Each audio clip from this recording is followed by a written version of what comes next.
Good evening.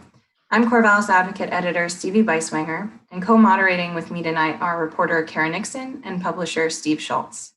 Welcome to tonight's CitySpeak Forum.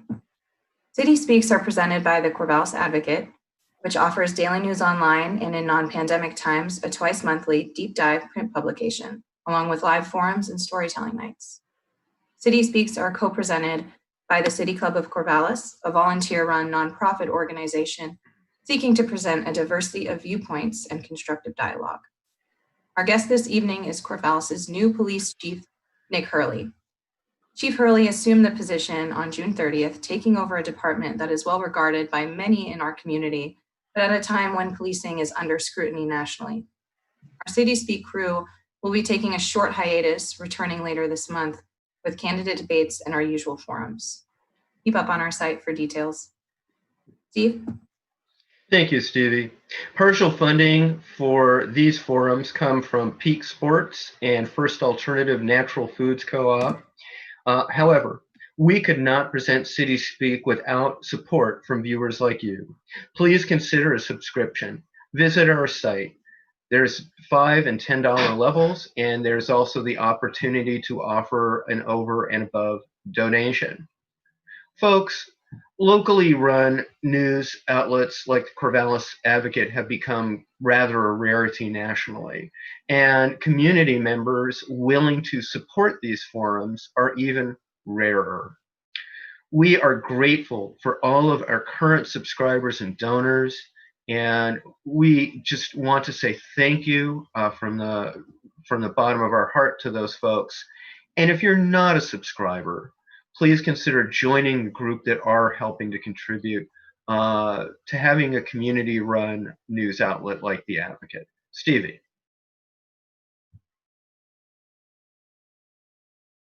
Stevie. Or anybody. Thanks, Steve. Testing. I can hear you fine. Thank you. Sorry about that. In a few moments, we'll turn to audience questions. To ask a question while we're live, viewers can comment on the event's live post on our Facebook page, The Corvallis Advocate, or email us at cityspeak@corvallisadvocate.com. Again, that's cityspeak@corvallisadvocate.com. For now, we'll start with some introductory questions from our editorial board. Chief Hurley, first of all, thank you for taking time out of your day to be with us and address the community. First, absolutely. How long have you been with CPD, and what is your background outside of the department? Sure. So this is my month to celebrate my 20th anniversary with the department. So just coming up on September 19th will be 20 years since I was sworn in as a young patrol officer. And I took a 2-year hiatus about 2014, and I actually separated service from the department. And I went up and I worked at the Department of Public Safety Standards and Training as a training coordinator. So I got to spend 2 years up there. I promoted up to training captain, so I was overseeing the entire classroom portion of the academy training for the state, which was an incredible thrill. And I felt like I'd kind of landed my dream job because I was sort of pulling my background of my master's in higher ed administration into my law enforcement. And in 2016, an opportunity to apply for the captain position that was open here in Corvallis happened. And so I went through that process and was hired and came back in 2016 and spent the last 4 years as the captain of the Professional Standards and Sport Services Division. So brought a lot of experience and exposure to the state level of policing and training and cultures from other departments around the state back to the agency I started at. So I feel very privileged to have had the opportunity to not only get the job at the academy, but then get the opportunity to come back. So that's sort of my nutshell of a 20-year career here. But I came to Corvallis in '97 to go to graduate school at OSU, where I did my master's in College Student Service Administration. So I actually thought I'd end up working in higher ed and not law enforcement. But life changes happen, and the next thing you know, I'm going to Basic Police Academy in 2000 and and learning to drive patrol cars. And 20 years later, I'm sitting here in the chief's office. So it's been quite an entertaining 20 years.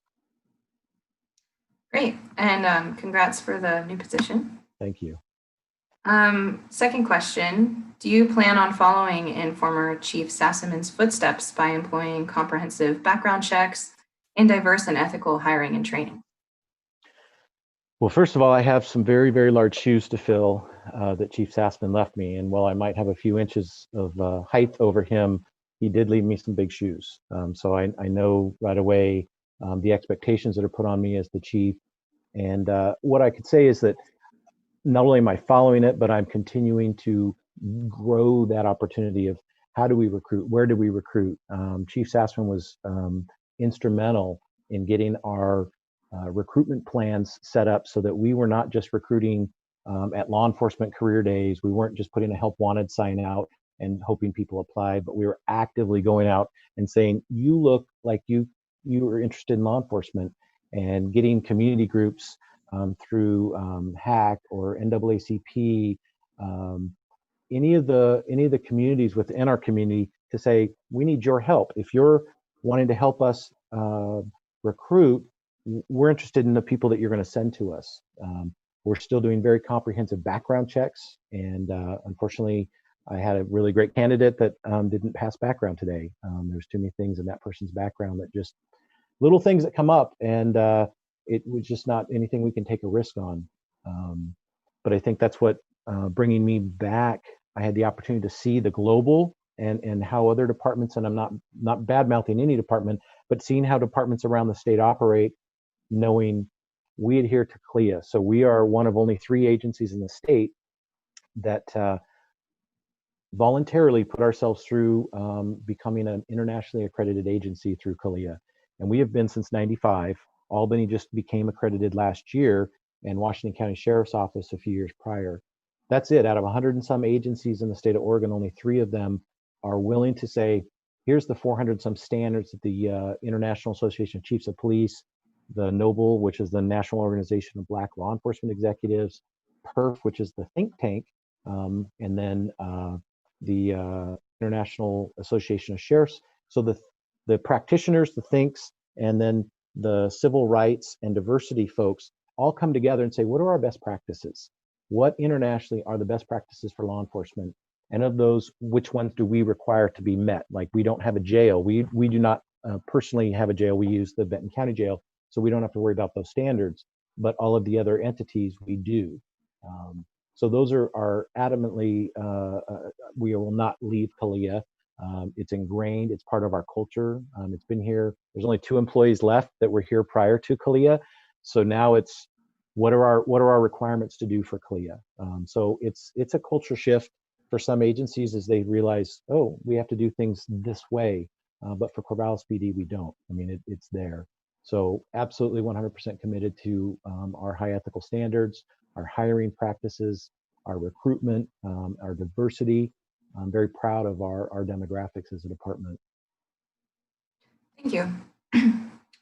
What is your view on the current Black Lives Matter movement and the right to protest by Corvallis citizens specifically? Sure.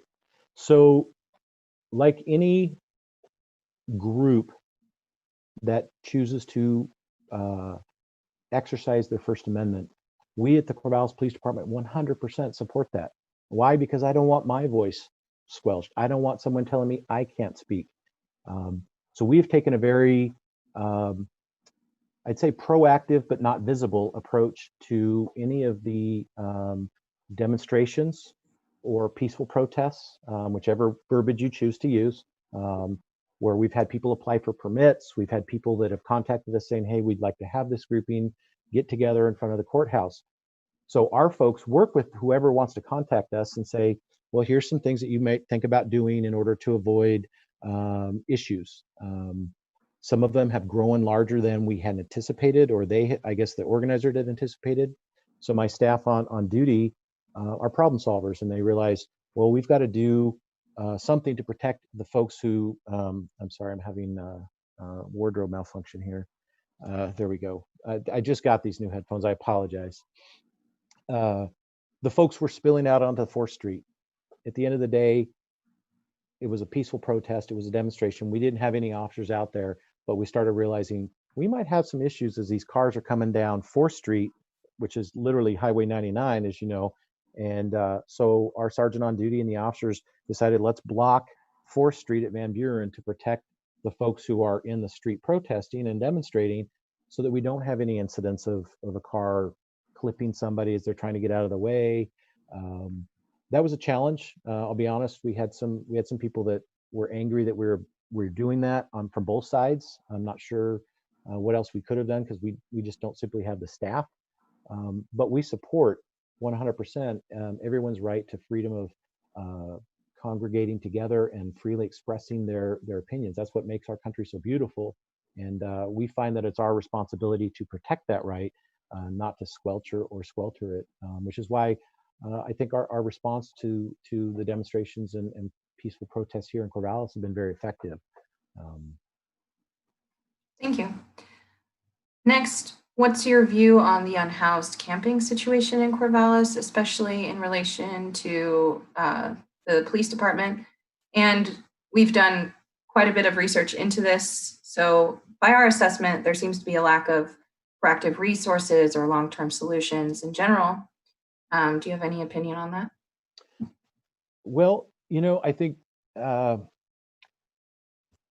we as a community have a community issue. And I've said this many times about certain things that maybe necessarily aren't criminal behavior, and we get calls about them. And so when I worked in residence life, that was my background. A community's issue requires a community's response. And I know that the Hope Board and Housing First, there's a lot of groups that are working. And I think the coordination effort is where we're coming together now to finally realize we all need to come together to help provide wraparound support services and resources for the unhoused. It's not a police's issue. We've done our own data stats to determine, how often are we responding to those complaints of illegal camping, and those have gone down since March. So we started seeing a large decline in actual complaints. We're on a hiatus currently that we're not enforcing illegal camping. We do have contact. Now, the reason we have contact with folks that are in an unhoused community is the behavior that draws us in. So people like to, think that we are out looking for them or any type of group, and that's simply not the case. But when we get calls of people arguing, fighting, swinging sticks around, all of those types of criminal behaviors that we would classify as disorderly conduct is going to get a police response. We have community members who become alarmed by when they're walking down on the First Street waterfront park, and someone starts yelling. Maybe two people get into a fight. We've had quite a few fights down on First Street this last few months. So we have interaction with them, but we're here to support the overall mission of the community. Thank you. Yeah. In the last week, missing teen Ava Carey was located. Can you tell us anything about this as far as who or what was involved in the process of locating Ava?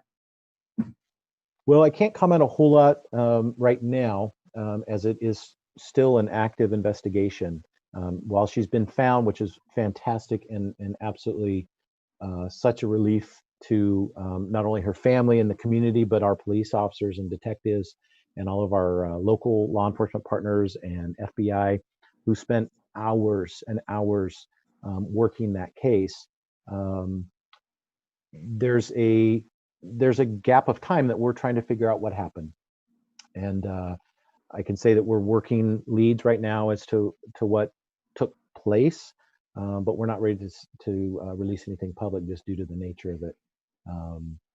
But I can say that the community here was incredible in how they rallied and got the message out. The businesses that offered to print missing person flyers and just the support in itself was very, very warming to me as a chief, where it wasn't just a police's issue. The community realized we have an endangered minor female that needs our resources, which is our eyes.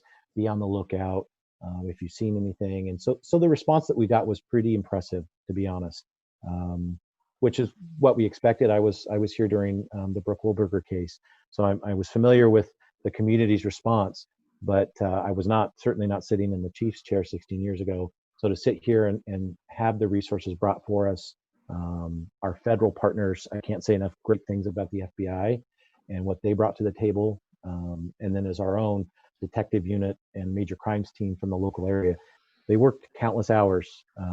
It was a very large effort to find Ava and get her home. Thank you for that. Yeah, let me follow up real briefly on that. We had FBI involved. How many agents were sent? Maybe you answered that and I just didn't quite catch it. Sure. We had probably about 10 total that were here. They have resources, and when they realize that they can bring some expertise that we maybe don't have, or tools that we don't have, our local FBI partners out of Eugene and Portland step right up, and within hours we have help that we needed to get certain things going. And so it actually was very motivating in terms of how well we know our resources work here. When a local agency says we need help, they come. Right, and so you called, they came and they helped, and then I guess, and you may not be able to answer this given the state of the investigation. Really, two things I want to ask you. One, this morning you did issue a statement. The department issued a statement that the community does not have any need to have a safety concern. But that tells me is you were most likely looking at a specific involved suspect or person of interest. Is that the case? We're looking at everything that took place prior to, and what happened after she left her home on Thursday evening. And that includes anybody that she had contact with. And so we're following up on all those pieces. But there is no danger to the community. No danger to the community. And are you looking at somebody specific? There are a couple folks that we are looking at. I would imagine you can say not much more than that. Yeah. Was there a specific lead that came in, and how did it come in? And you might again not be able to be specific at this point in the investigation. I can't get specific on leads, but I can share that. How did she get found? What was the thing that led to her being found, I guess? Well, we're not quite ready to put all those details out, but I can share that our detectives, they impressed the heck out of me.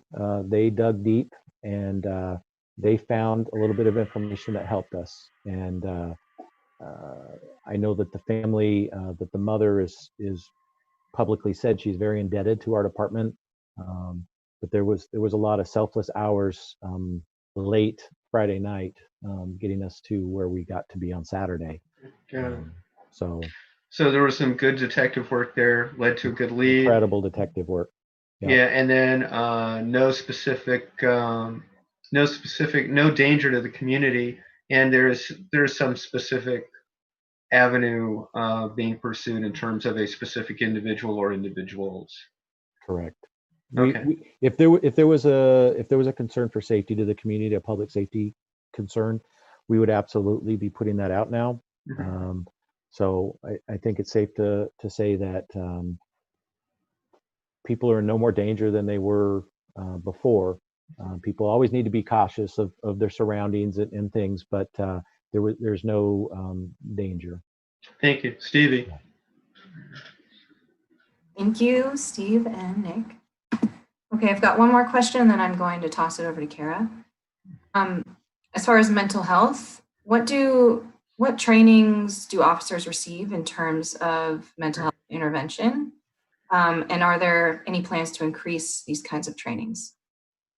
That's a great question. When I started 20 years ago, which makes me feel old to say it like that, but we didn't get a whole lot of what we call crisis intervention training. We didn't get a whole lot of just awareness of mental health crises, what we're looking for, it was very minimal. When I went through the academy, it was 10 weeks. And a year or two before that had only been 8 weeks. So when you think about that, now we're only at 16 weeks for the basic police academy. So they're hitting a very baseline of training, and that's for every department from Oregon State Police and Portland Police Bureau, who have 1,000 officers, down to us with 75, to Philomath, who have, I think, 8 or 9 officers. So they have to meet a baseline to just try to meet bare minimums, right? When they come back, Corvallis Police Department employees, officers who get their 16 weeks at the academy, they get another 8 to 10 weeks of in-house academy. So we're doing a whole week long called crisis intervention training. And most of our local partner agencies are also doing this 40-hour class. And it's taught by mental health professionals. It's taught by crisis intervention specialists. And it's really all about how to engage and de-escalate a crisis, an individual, without using force, without using, if the situation warrants it, where we can use our verbal skills, we will do that. I apologize. My other headset broke this morning, so we're trying this new set. So our officers get a ton of ongoing training as well. So we have officers, you'll see they wear a little CIT pin on their uniforms. So that means they've been through crisis intervention training, that 40-hour specific class. And then we have significant other classes where we bring in folks from mental health, we bring in outside consultants. So we're always trying to teach them how to use their verbal skills versus just a hands-on skill. And I think we have a very successful record here in Corvallis. It's not to say that we don't have to use force. There are just unfortunate times, but there is a push for us to include and add more of the mental health component. I've had discussions with electeds for both the city and the county board of commissioners about, what does the future look like? What does it look like if we were, I know the Cahoots program, and it's a very successful program, but they have an enormous population growth over us, that they can support that financially. How do we, because they get the significant number of calls for service, but how do we look at a morphed type of program where we have grown from when like I said, first started, to we have mental health professionals at Benton County, the Benton County Health Department, who help us, and we can call them and they're a resource for us. And there are times where they'll go and do follow-up, and sometimes they ask us to accompany them after we've had a de-escalation incident, like Friday night. Maybe on Monday morning, the mental health professionals say, hey, I'd like to go out and contact this person, but based on the report, I'm feeling a little uncomfortable. Would you mind accompanying me? And so we'll do those things. Sometimes we just stand off to the side, so we try not to be the visible. But there are times where people, for Cahoots, if you know anything about the Cahoots program, they are successful. However, there are times where someone is committing a crime, they're using a weapon, they're violent. They will send the police first, because the scene has to be safe in order for the mental health professional to be able to do that. They'll work in conjunction together as well. But again, we've had this here where some of our mental health folks are like, I don't feel comfortable going into a scene where the person's swinging a hatchet, swinging a lead pipe, swinging a 2x4 that we've had recently. Those are instances that cause people who aren't prepared or don't have the tools to handle the situation. So I think there's a lot of growth for all of us in this field as we look at how does policing look in the future, to morph some of that. Great, thank you. Kara. Thank you, Stevie. My first question for you is, what personal goals do you bring to the position as chief? Personal goals. That's a great question, Kara. And I have personal goals in terms of making it through my first year. There's been some nights where I realize the stress level is pretty healthy. It's not a job where I get to turn my phone off now and say, well, I'll see you in the morning. So some of my goals are really more institutional to the department. I want to continue on the great work that Chief Sassman did in the relationship building. That's huge for me. And my motto that I brought back from the academy was, relationships are primary, everything else is secondary. So if you and I don't have a relationship, I can't call you. I was on the phone this evening with the president of the NAACP, Angel Harris, and I have a great relationship. She can call me anytime. She called me today and said, I need to talk to you about an incident. You bet. Let's make time. So we call each other, and we talk through the situation. And so I can hear her side and lens, and I explain our side. And those are so important because we can't build a relationship in crisis, and we all know that. So that's one of my goals. Is I met with the Hispanic Advisory Committee last week with Chief Herndon from Albany PD. She and I are both kind of new in our tenure. She's got a few months on me, but the goal is that we really continue that growth and reaching out to all of our communities, especially the ones who don't feel they have a voice or there's concern of being connected with us. So that's one of my big goals. The other goal would be to continue the internal growth and leadership development of our staff here. That is one of the challenges that, anytime you're in a department that's not 1,000 people, you've got, only so many people who promote up. And how do I develop and how do I encourage and how do I grow all of my staff and in all levels? I'm not just speaking in sworn terms, but I have a healthy dispatch center that's getting ready to grow thanks to the generosity of the Benton County voting population who decided it's time to beef up our 911 center. So we've got some challenges of growth, but also some excitement. So that's one of my other goals, is really developing the people behind me so that I leave the place better than I found it. And I know every chief feels that way in terms of what can I bring. I'm here a short while to make my mark. Mm-hmm. Thank you. Yeah. So in your view, what are the department's weaknesses or target areas for growth? The department's weaknesses right now, I would submit our biggest weakness is we're kind of like an hourglass, if you will, in terms of our experience. We have a bunch of folks who are in the upper echelon of their career, I'd say 20-year plus. And then we have a very small group that are in sort of mid-career. And then we have a significant growth of new staff, new dispatchers, new not animal control, but CSOs, community service officers, and new police officers. So one of our weaknesses, if you would look at it that way, and it certainly is we've lost a ton of experience through retirement. When Chief Sassman walked out the door with 32 years, that's hard to make up overnight. We had detectives that have retired. We've had officers, senior officers. They take a lot of institutional knowledge and experience and maturity in their job.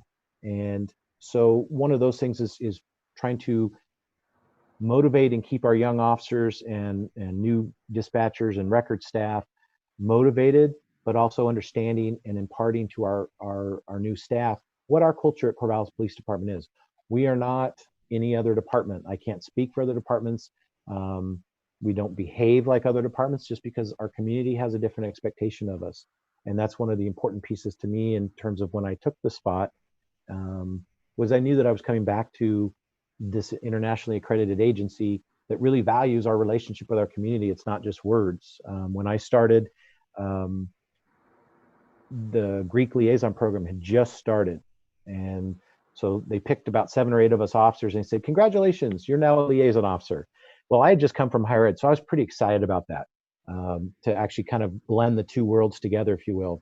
There were some officers who were like, you want me to go have dinner at the fraternities and sororities?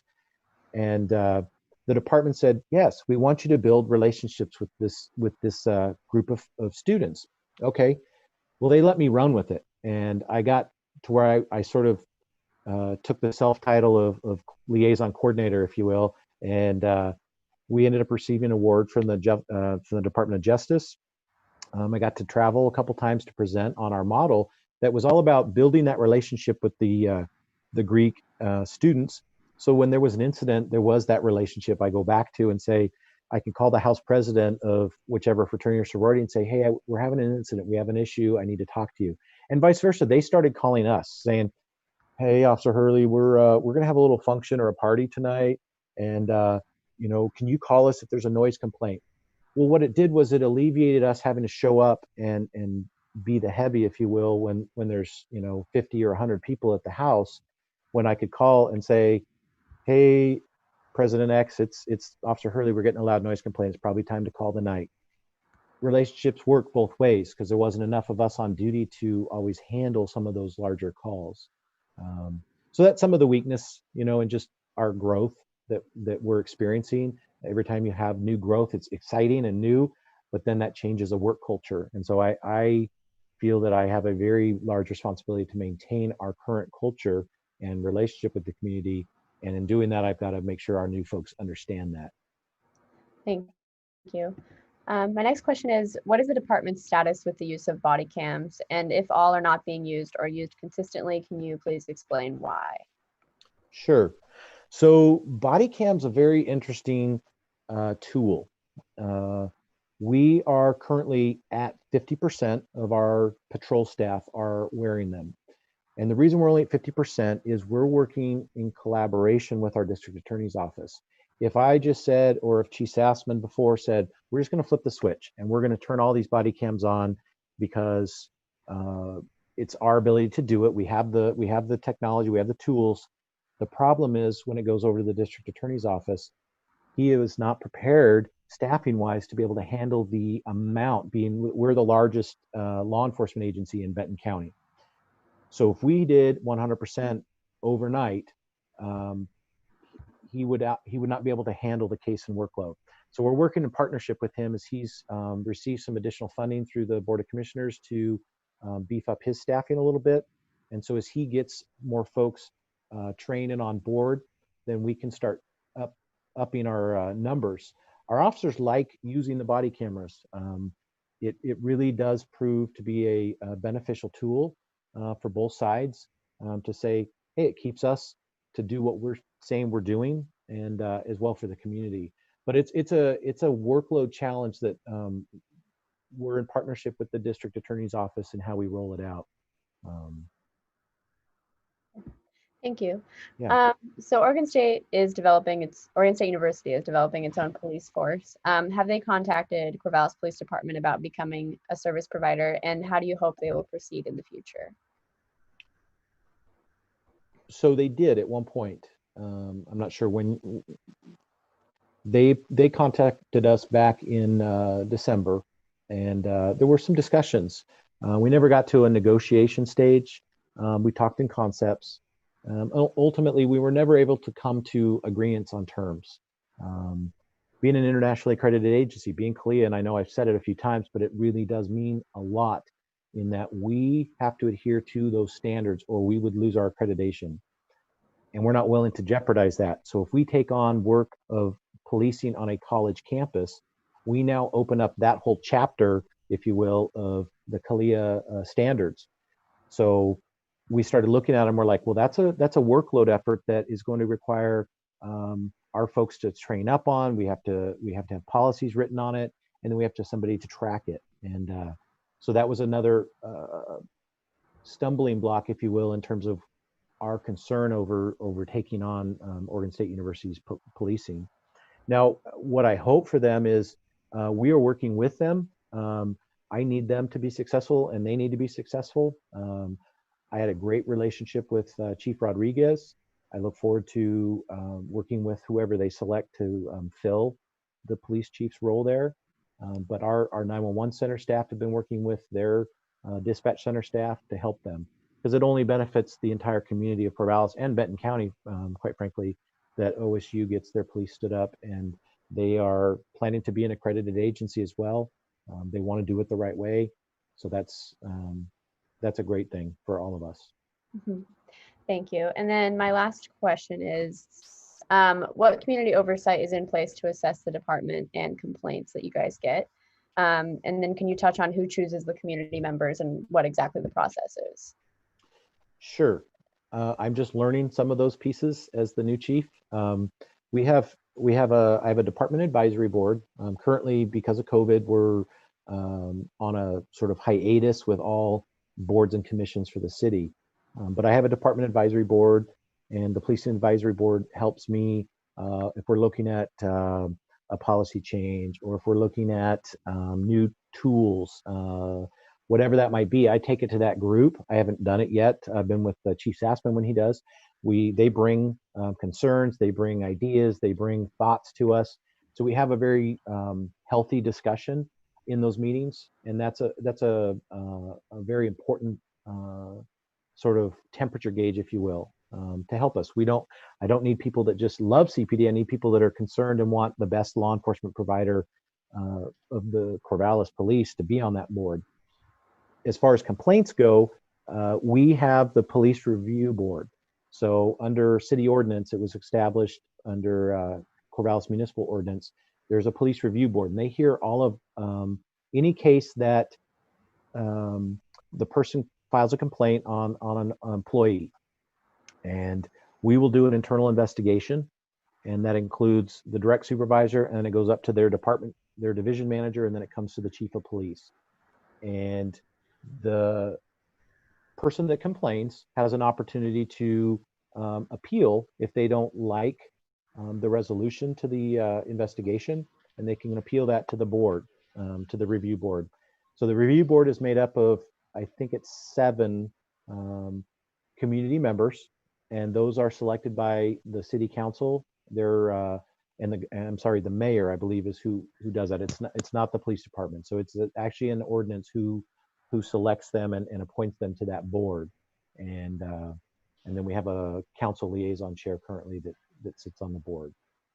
So they hear any of the appeal complaints, but then we also share with them, hey, here's how many complaints we had this quarter. Here's how many commendations, and we try to feed them a little something about kind of what's going on if we don't have any cases for them to hear, because they meet quarterly. Okay, thank you. And then actually we have some more time, so I'll ask you, can you describe, you've talked about this a little bit, but can you describe the culture at CPD as well as the department's efforts to engage with the Corvallis community? More specifically, like what kind of activities and events does CPD hold or participate in? Sure.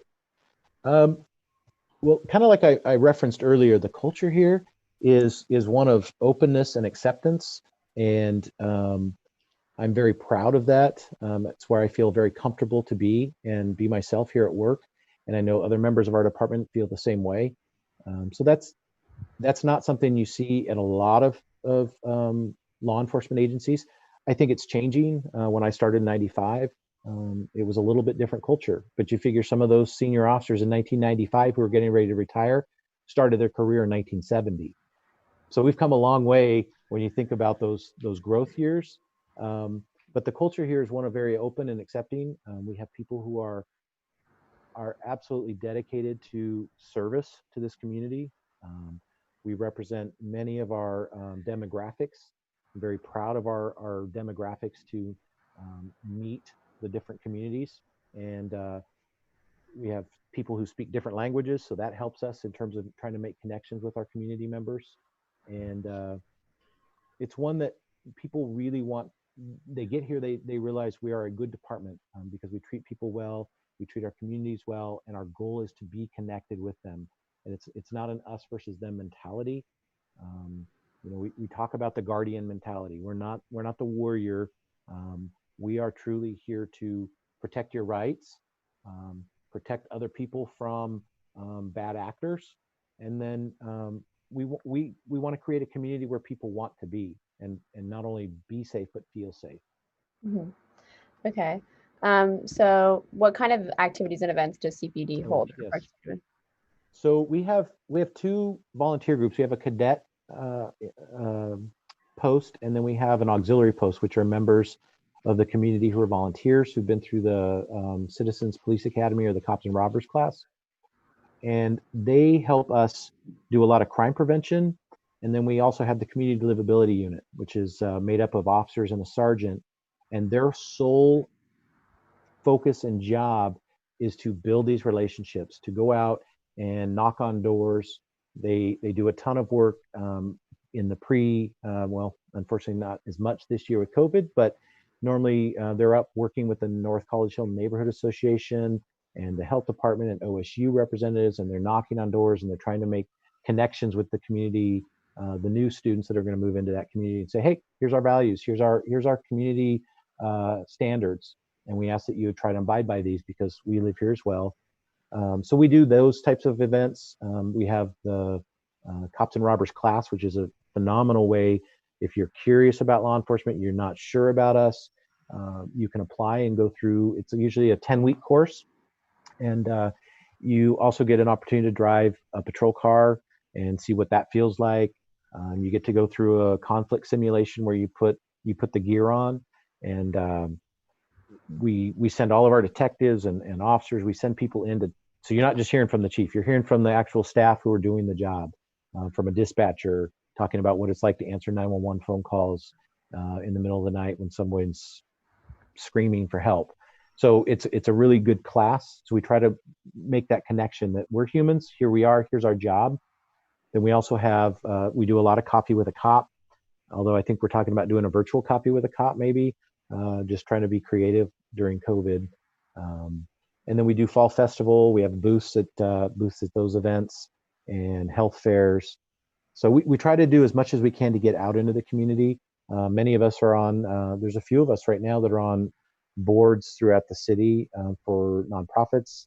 I'm a member of the Old Mill Center for Children and Families, and I've been on there for about 3.5 years. And it's a wonderful way for me to feel like I'm part of my community, and I bring a perspective that's different. But it's those kinds of things where people are involved and not just coming to work. But I feel like I give back to my community in some ways. Okay, great. And then are there any resources or information you'd like to share with the community? That's a good question. I wrote a couple notes down of things. I think, what I would just fall back to is the resources we have. We're a full service law enforcement agency. So we deal with everything from parking complaints to shoplifts to assaults to homicides, unfortunately, and everything in the gamut in between. And the resources we bring to the table are we hire very educated and highly skilled people who want to serve their community. We've had openings for a while. We are selective in who we hire, and we do that purposely. So the resources we have to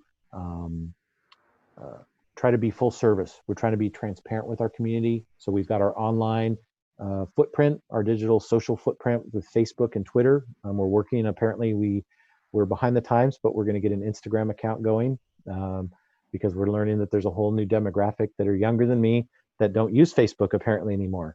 And we feel like we want to connect with that group as well. We also have a really good online website that's connected to the city's website. And on that, every day we post our daily of what happened the prior 12-hour shift. And it's not every little thing. It doesn't show like every contact we make or every traffic stop, but it's anything that drew a case number. And so it'll have, however many warrant arrests we had, however many assaults, fights, shoplifts, whatever. So it kind of gives you a better picture of really what's going on within the city of Corvallis every day.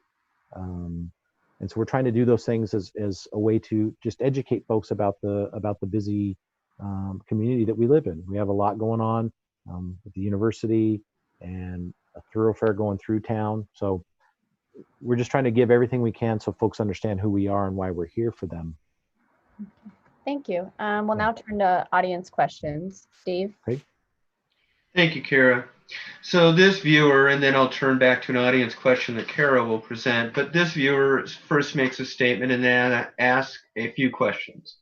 So quote, "I believe that every policing agency in the country needs to address the issues raised by the BLM movement. This is true regardless of how much or how little overt racism is obvious to the majority white population in a city like Corvallis." Okay, this viewer then presents some questions, and specifically, I'll give them all to you at once and then remind you of them as we go. How will you sustain a program of improvement? How will you consult community citizens for input on what changes are needed? And how will you keep us appraised of progress? Forget any of those and I'll restate them. I think Yeah, I see you taking notes. we'll see how I do. It's been a while since I've been in the field writing notes. So how to sustain improvement? We take a very hard look at our policies. We take all the time. We have a full-time accreditation manager, and that's all she does is study our policies. And once you set policies in law enforcement, it's not like you're done, because the courts are constantly making rulings. So we are constantly taking Court of Appeals rulings that now impact our service, what service we provide and how we do that. The legislature will push out, and they just pushed out some updates. So we are always constantly examining how we do business that's in best practices. And again, CALEA just pushed out some new updates regarding use of force and force response. And so now we have to look at our own policies and say, are we in line with CALEA? Are we in line with the new Oregon statutes that came out for chokehold bans and some of the other things that the legislature just recently put out? So we're always constantly looking at our policies.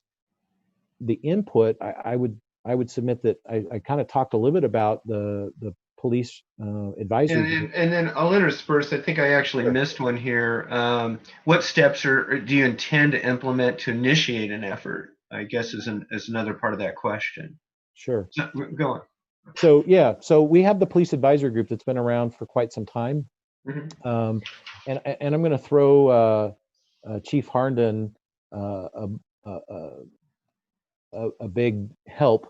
She came in from Washington, and she came from Bellevue, and they had a department, a diversity advisory group that she has started in Albany. I believe last night was their first official meeting, and that got my wheels turning. That is something that we could really benefit from here as well. So she and I are friends, and we have been talking about how she went about doing that. She's got about 6 months ahead of me tenure. She came in January, and so I'm a little behind the curve, being that I started when I did in July, and now just trying to get my feet under me. But I think that's one of the steps that I'm really giving serious look at, because I know I have a relationship with some of our local leaders within some of our groups in our communities, but to bring them all to the table would be a great step. Help us examine our policies. Look at our policies. Are our policies, do they have anything in them that we should be looking at? A verbiage. Is there any type of systemic issue within them that we can examine? So we're always looking at it. And I've said this many times, the police department belongs to the community. The community, we are the community. The police are the people, and the people are the police.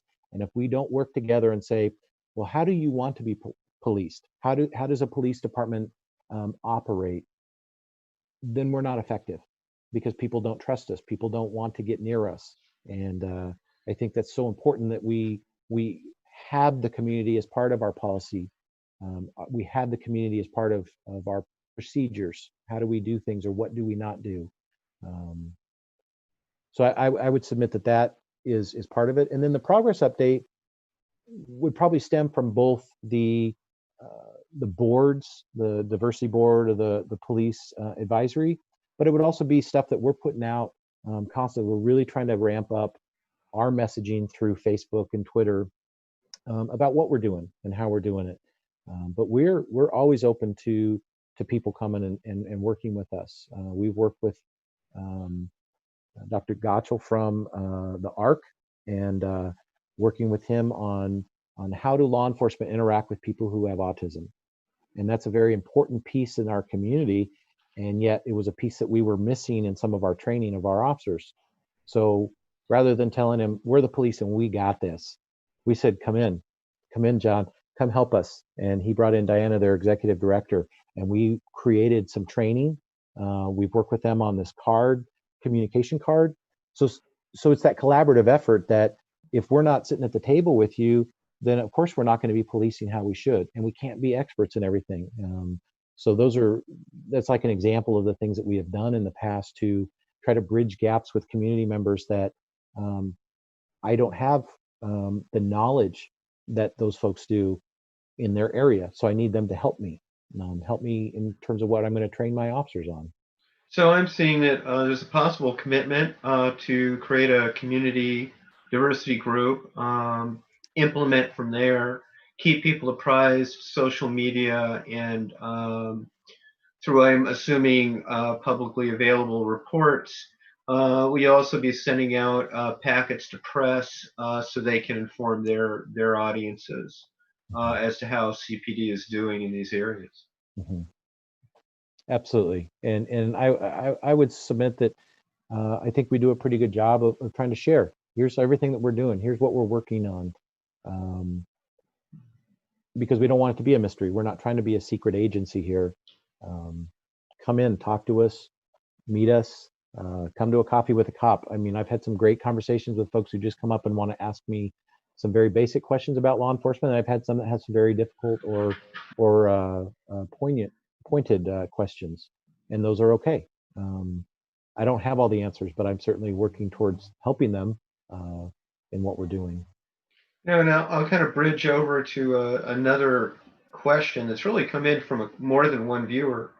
And it's something that we at the Advocate have to suss out all the time, being the business we're in social media, specifically as to Ava Carey, but quite often in any other number of areas. You see a ton of misinformation. In the recent case of this recent teen, there's been every kind of speculation. Some of it just patently false.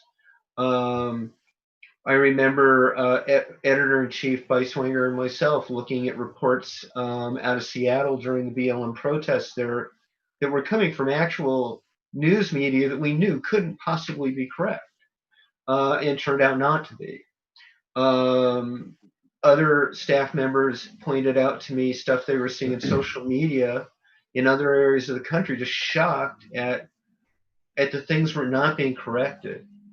Do you have advice for the public in terms of where to get information that is in fact valid? I saw in the instance of the Carey investigation, our assessment was the department did a really pretty good job of doing that.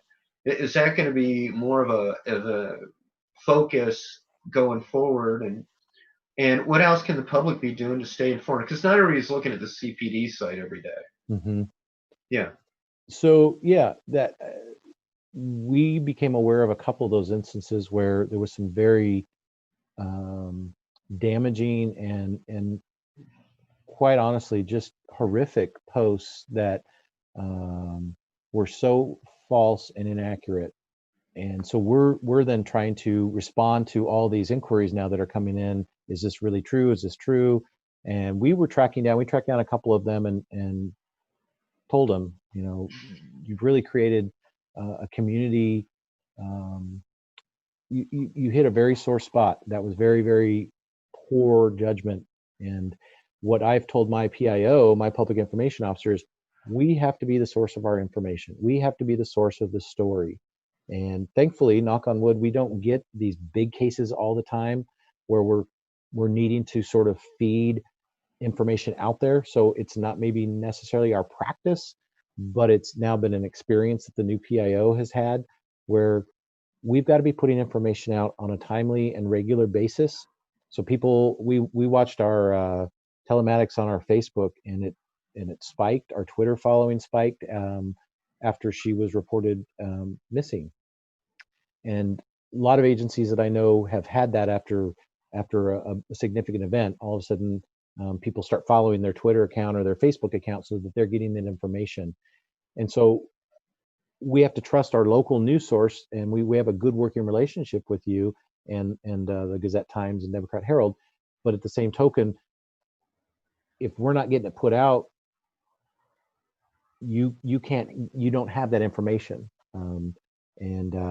So when we talk about it's a partnership, you and I earlier, it truly is a partnership. We have to work together to put out accurate information, to keep the public informed, At the same time, we make sure that we're not jeopardizing, safety of anyone or the integrity of a criminal investigation where we put something out that we shouldn't yet.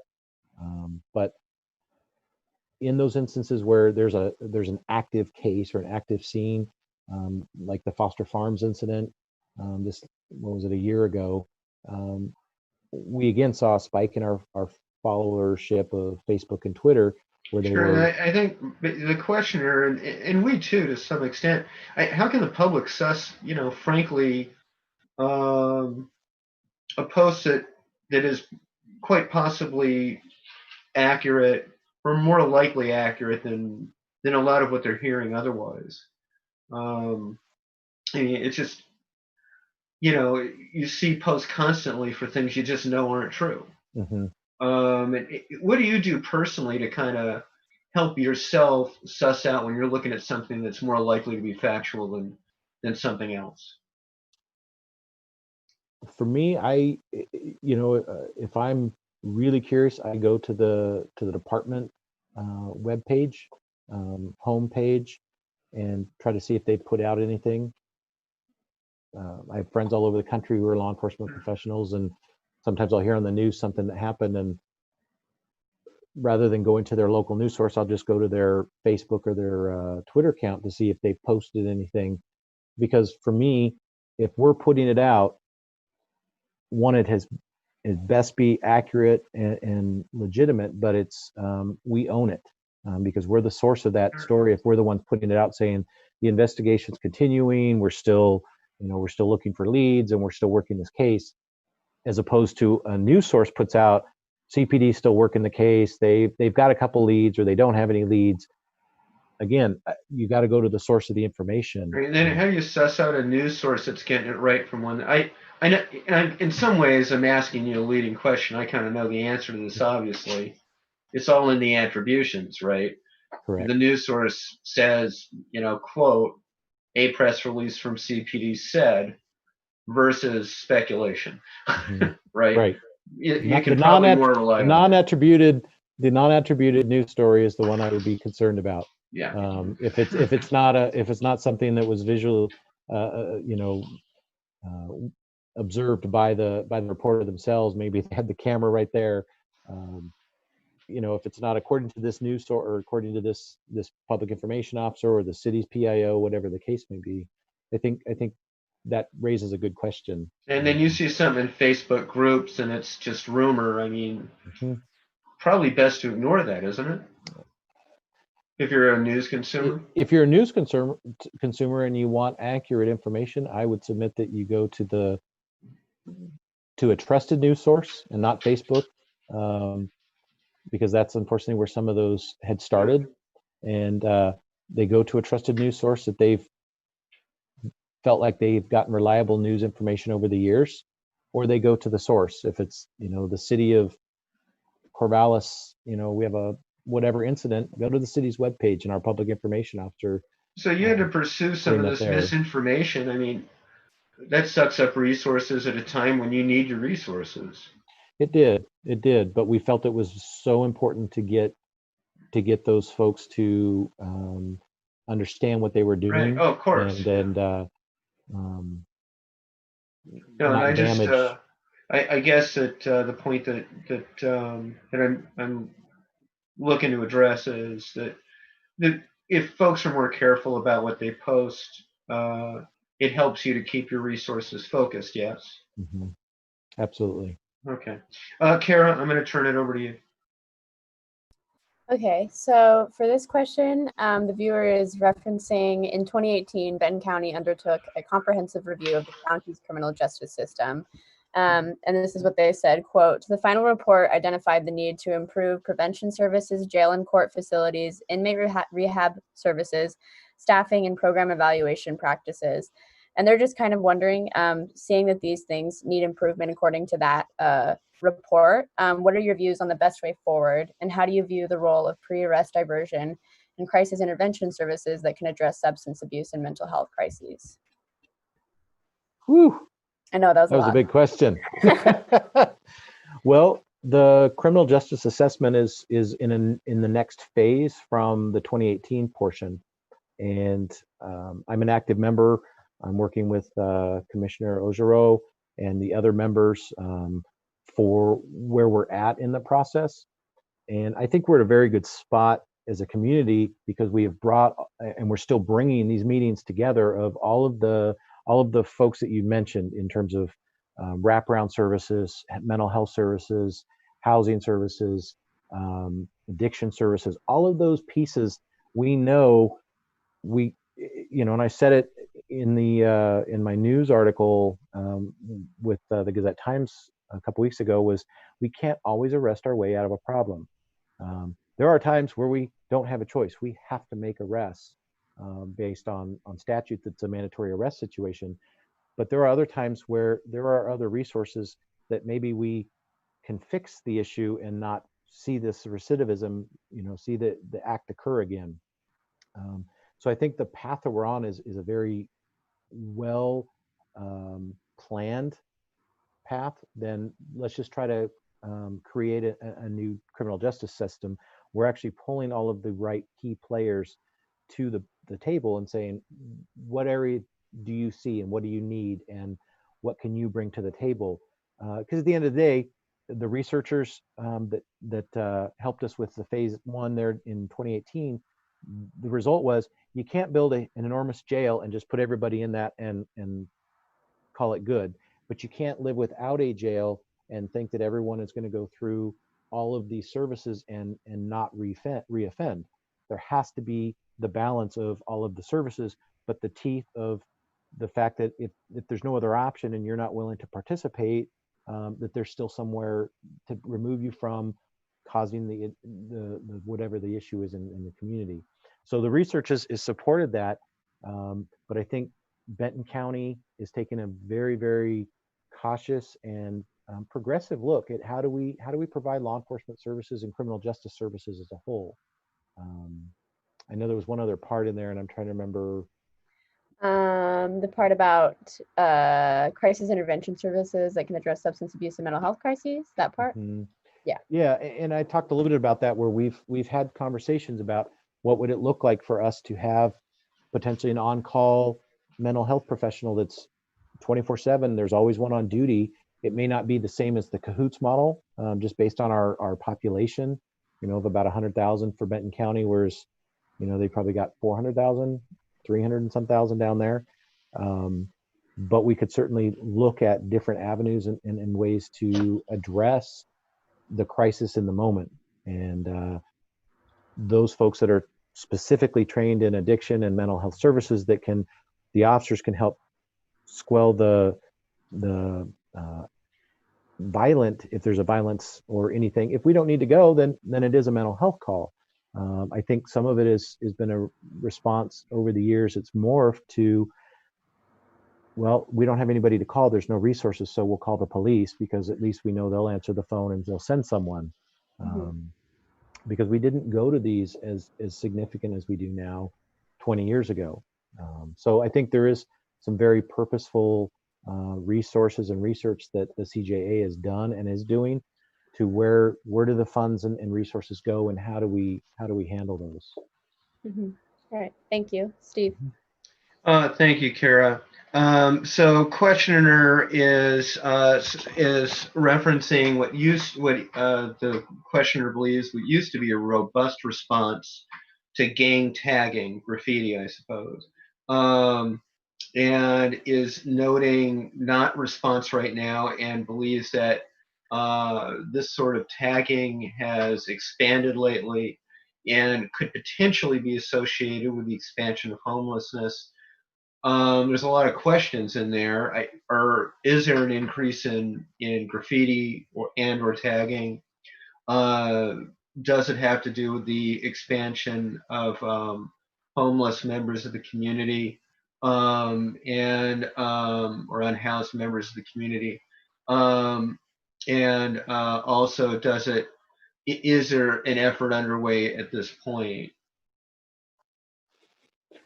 Well, our last month for July, so I haven't got August criminal stats yet, but for July we were flat on all of our vandalism and criminal mischief. So people tagging and graffiti. Our numbers stayed flat from 2019's July to July of 2020. I wouldn't begin to know where to think that the issue or the increase that it's either anecdotal that the person is seeing more, or there is more and it's not being reported to us. But we would take the any type of graffiti, especially tagging, serious. Our crime analyst would catalog that to see do we have any type of increase in specific type of taggings are we seeing, or is it just graffiti for the mere sake of graffiti? But that would be a project that our community livability unit would be working on if they are, and how are we going to address it?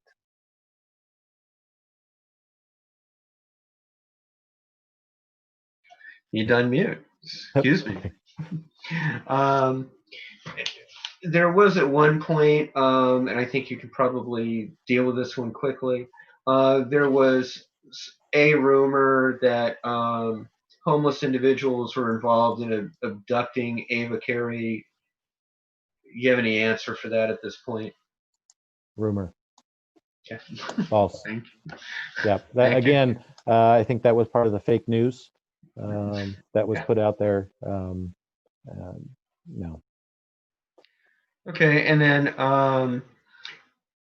let me give you this one. Let me shift over a little bit. Good. Okay.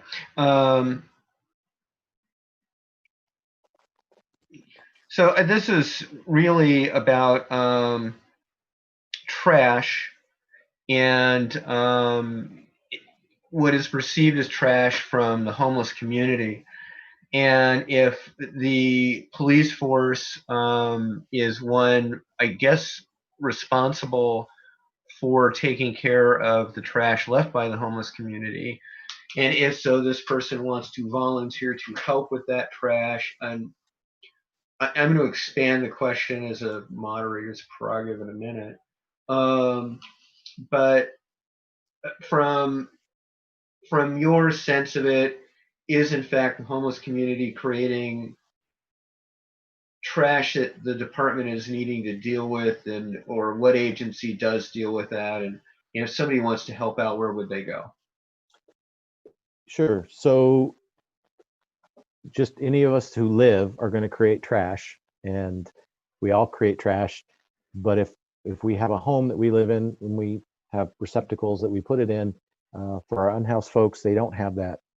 So there is a concern of where does one put their trash when they're done with whatever it was. Mm-hmm. It is not a police department's issue in terms of the cleanup. Unfortunately, that work goes to the Parks and Rec department, as right now a lot of the areas where the camping is taking place is within city parks.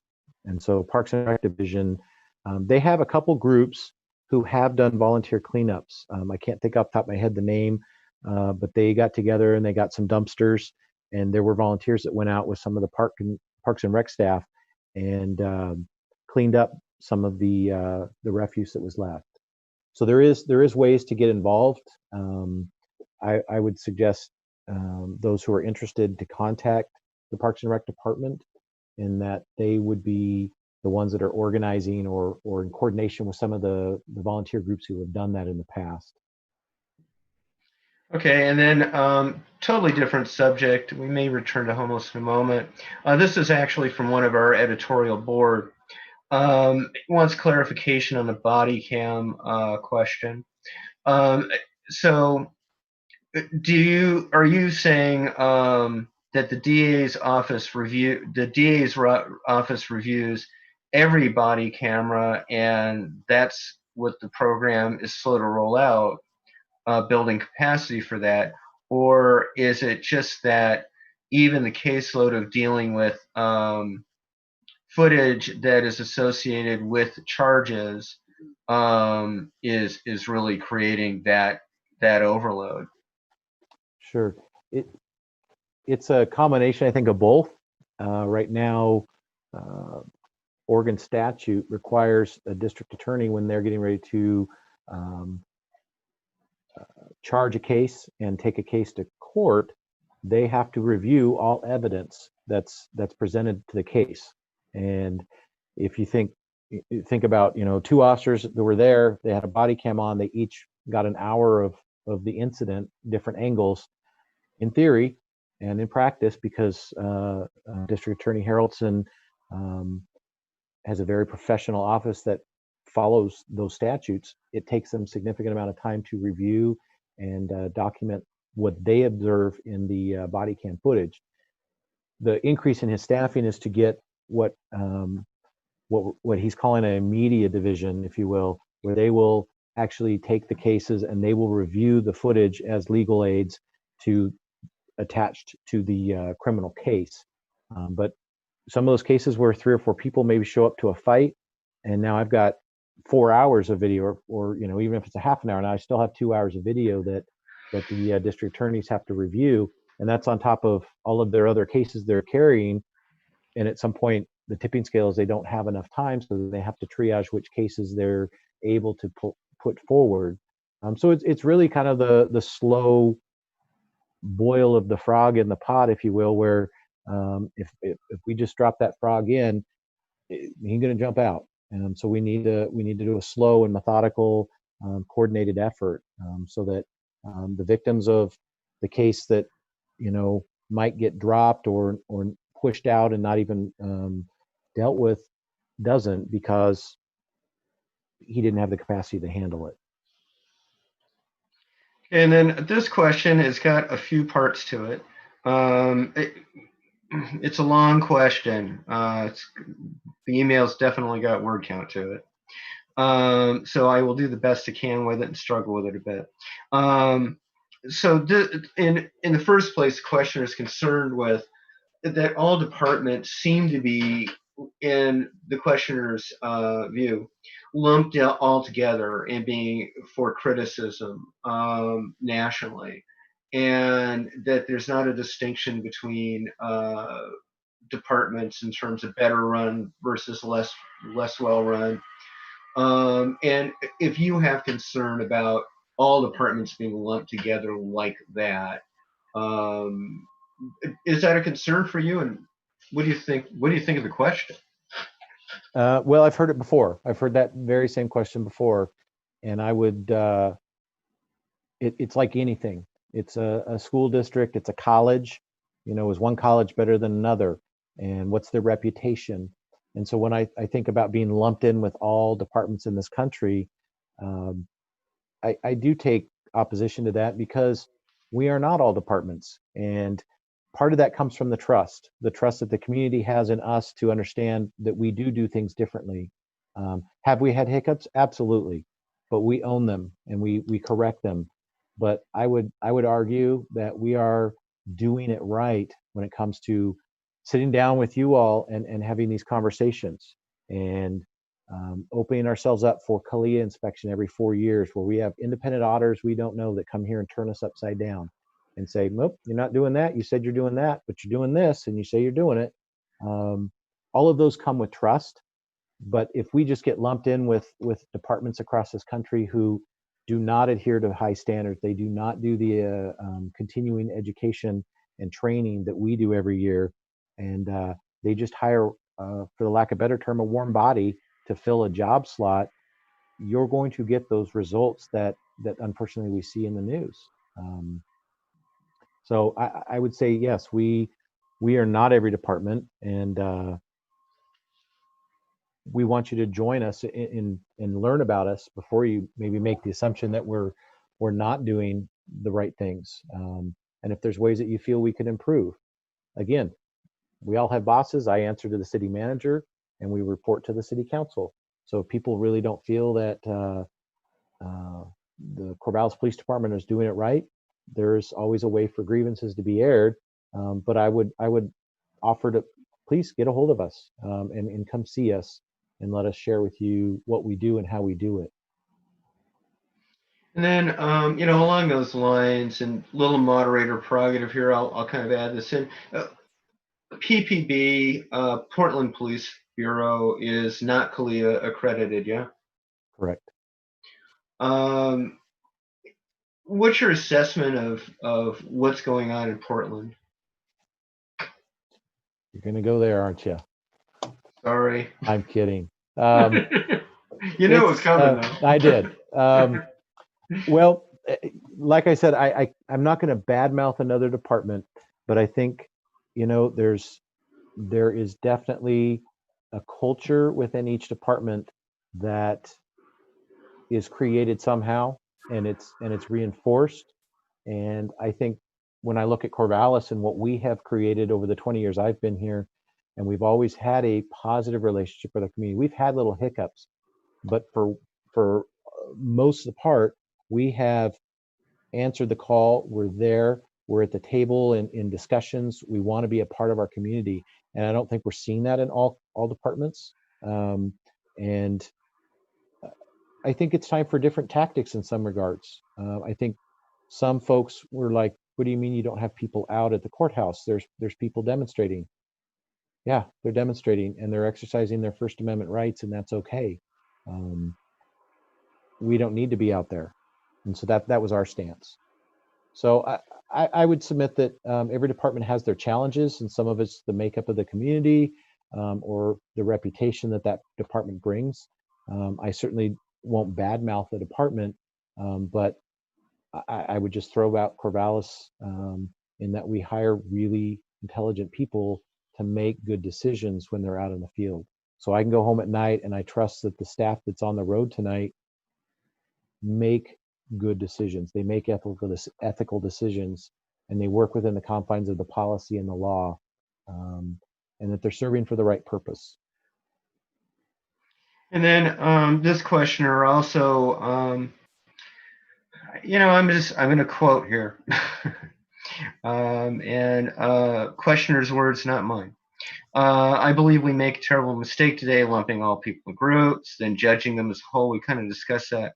We separate ourselves by calling attention to race while at the same time demanding that we treat everyone equally and not consider race.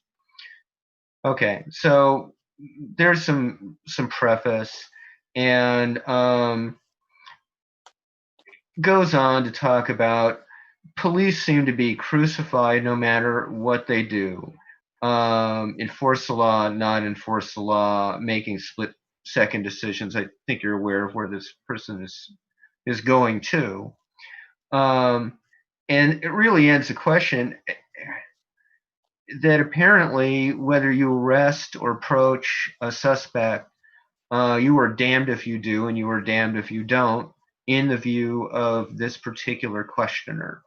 Do you have a sense of that or concern in that along those lines?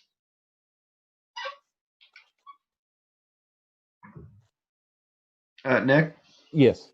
Yeah. I'm thinking. Sorry, I'm taking a pause there, just formulating my thoughts. I don't blame you. I had a problem getting the question articulated well. That's all right. And, no, I think, Steve, I think there is some truth to that it seems like some people believe that no matter what the officers do, they're going to be wrong. And if they are wrong, they did wrong. And if they did right, they did wrong because whatever the result was. As I always preach to my recruit officers when I was a training officer, now as the chief, that we will always take the higher road. That's why I hired you. That's why Chief Sassman hired you. He hired smart people. I'm hiring smart people. And we take our pride, our ego, and our emotion out of the equation, and that we say, how do I serve? And there's times where people don't call us on their happy, good days. People call us when they've exhausted all their resources, all of their ability to handle whatever that situation may be, and they're asking for help. So when we show up, sometimes people aren't happy to see us. Maybe it's the neighbor that called. But at the end of the day, the officers take that high road. Here at Corvallis, we do things that are timely, ethical, legal, and within policy. And those are my parameters that if you did those things, I will support you. I was asking a couple of my officers today, how are things out in the field? And one of my senior officers who's been here for 20 plus years, he said, I'm surprised how much more right now people are rolling their window down and waving their hand to get my attention. And then they say, thank you for being here. Thank you for serving. We appreciate what you do. I know you don't always feel it, but thank you. He said in all his 28 years, he's never had such a outpouring, if you will, of people saying, hey, we really support you. Thank you for being there. Do we make mistakes? At times, yes. Do we correct them? Absolutely.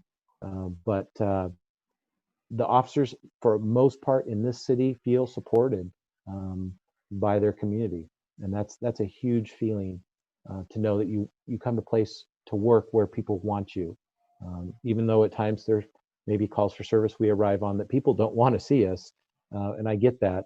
If you're having a nice party, case may be, there are times unfortunately, we show up and people aren't happy. But other times people are relieved that when we show up, we process their home burglary, and we recover property, and we find the person that's responsible for it, and they thank us, and those are big wins. But there are times that it feels like I don't know which way this is going to go, and I'm going to do my best, and that's why we tell them, you take the high road. You took an oath to serve this community, regardless of how you're treated, regardless of how people respond to you. And then got another question, another viewer, and wants to know what you feel about OSP's actions in terms of, I would suppose, Genesis Hansen, and then as well the incident by campus where OSP refused to mask up at a coffee shop.